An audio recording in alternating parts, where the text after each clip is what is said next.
Jazz. Jazz is a genre that appeals to all and is accepting of everything. The reputation that jazz has drastically changed over time. One of these key elements in changing jazz in the country as a whole is the Harlem Renaissance. The Harlem Renaissance was an art movement focused on African American citizenship. They wanted to be known for something great, so they migrated to Harlem in the early 1900s. But how does jazz tie into the Harlem Renaissance and the development of the United States as a whole? Let me tell you, friend, it's one hip time.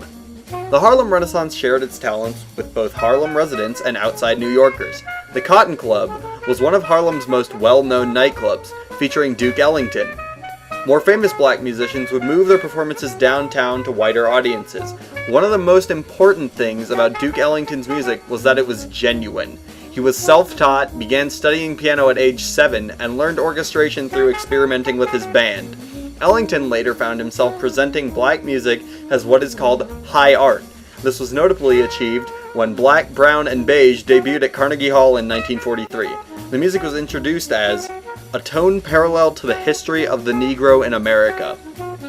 In general, thousands of people came night after night to hear and see the same musicians, but what made jazz special was its ever-changing sound and ability to improvise all of it.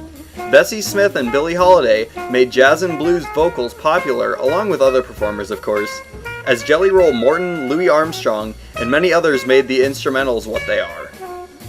So how did jazz affect the United States? Jazz is a way of breaking tradition. Quoting a writer named Paul Westphal, "Jazz has helped to extinguish tradition and is what music should do."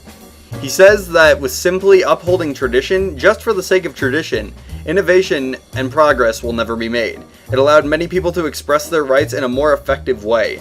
It brought and will continue to bring people closer together in countless different ways.